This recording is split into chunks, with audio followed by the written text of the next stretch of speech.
Botched executions are the dark underbelly of capital punishment. Supposedly precise, often clinical, but sometimes grotesquely human. They don't happen often, but when they do, they linger in our collective memory like a nightmare you can't wake up from. Cyanide gas that doesn't work fast enough, electric chairs that spark and smolder, inmates left writhing in pain as witnesses avert their eyes and clocks tick mercilessly on. The death penalty is meant to bring closure, but sometimes it just opens new wounds. Jimmy Lee Gray. Jimmy Lee Gray was no stranger to violence. His trail of horror began in 1968 when he was just 19. His victim was his 16-year-old girlfriend, Elda Louise Prince. He strangled her, slit her throat, and dumped her body in a railroad culvert in Parker, Arizona. Then, like something out of a twisted script, he joined the search party looking for her. That performance didn't last long. His shoe prints betrayed him. When questioned, he led investigators straight to her body. He was sentenced to 20 years to life, but only served 7. Released on parole in 1975, Gray moved to Mississippi. He had been a free man for less than a year when another nightmare unfolded, one far more haunting, far more tragic. 3-year-old Deressa Jean Scales often visited Gray's apartment to play with his cats. On June 25, 1976, her mother let her outside to play, expecting her back in 10 minutes. Deressa never returned. Gray had convinced the toddler to get into his car by promising she could see the cats. He later claimed he initially had innocent intentions, then quickly admitted he knew he'd be in trouble. So he drove to a wooded area, sexually assaulted the child, and murdered her by shoving her face into the mud. Then he threw her small body off a bridge like garbage. The autopsy revealed that mud had filled her mouth, lungs, and windpipe. She had been alive when it happened. When police discovered Gray's prior conviction, he immediately became a prime suspect. It didn't take long. At first quiet, Gray suddenly offered to take investigators to the body, just like he had done 8 years earlier. In December 1976, Jimmy Lee Gray was sentenced to death. Even Gray's own mother wanted no mercy. In 1977, she wrote to the governor of Mississippi, begging the state to execute her son. Her wish was granted, but not in the way anyone expected. On September 2, 1983, Gray sat strapped in Mississippi's gas chamber, the first person executed in the state since capital punishment was reinstated. His last meal was a buffet: burritos, enchiladas, refried beans, strawberries, pizza, milk. He ate heartily, took communion, and declined a final statement. At 12:10 a.m., the cyanide pellets dropped. Gas filled the chamber, and then the nightmare began. Gray started twitching, then gasping. 1 minute in, he slumped forward, then suddenly jerked his head back with such force it smashed against a steel pole positioned behind the chair. Again and again. Witnesses heard the clangs. Reporters counted his moans, 11 of them. His eyes bulged, his body arched. Saliva streamed from his mouth. He strained so violently against the straps, it was clear he was in agony. His heart kept beating. He was still alive when the officials cleared the witness room 8 minutes in, horrified by the scene. 12 minutes after the gas was released, Jimmy Lee Gray was finally pronounced dead. Stephen Morin. Stephen Peter Morin was a man who hid behind dozens of aliases, but no new name could mask what he was. Suspected in at least 48 violent crimes across 11 states, Morin left a trail of terror from coast to coast, his victims mostly young women and girls.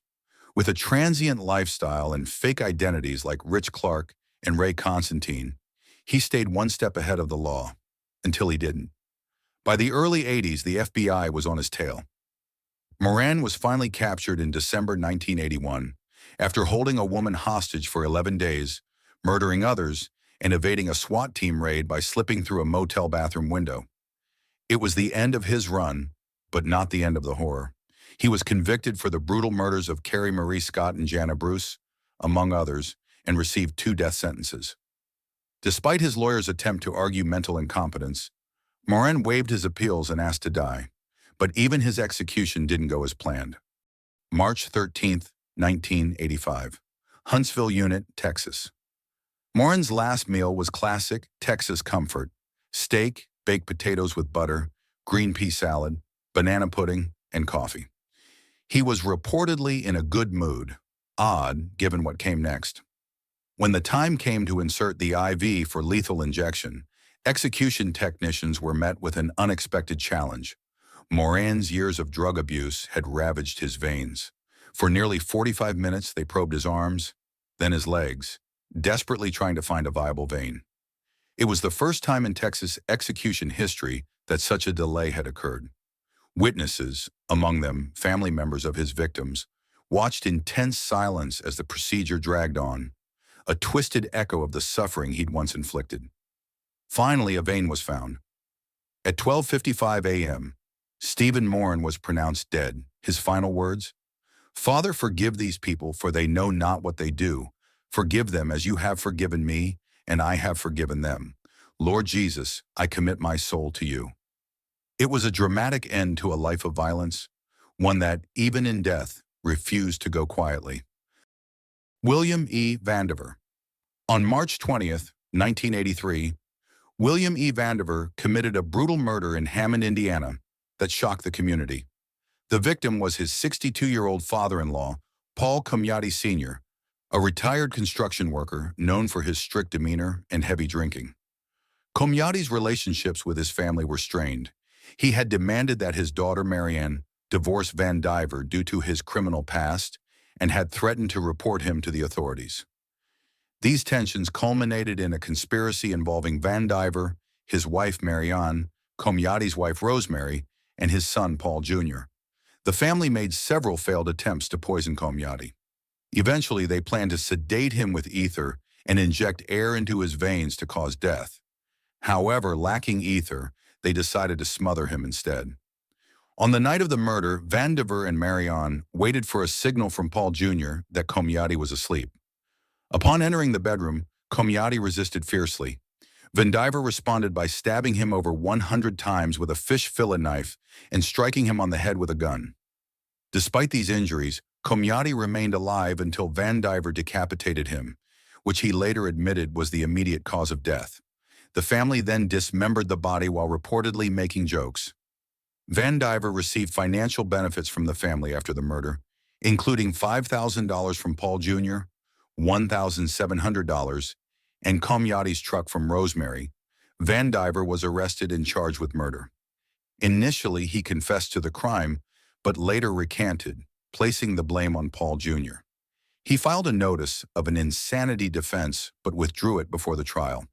The jury found him guilty, and the court sentenced him to death on January 20th, 1984. Vandiver waived his right to appeal, stating that he saw no point in prolonging the process and preferred to accept his punishment. On October 16, 1985, Vandiver was executed in Indiana's electric chair, a device in use since 1913.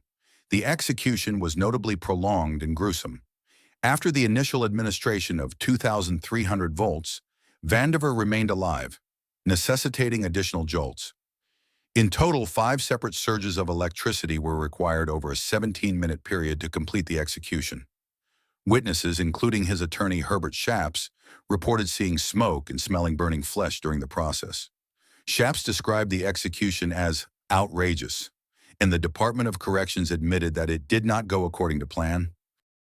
Botched executions are a grim reminder that even in a system designed to deliver ultimate justice, things can still go disturbingly wrong.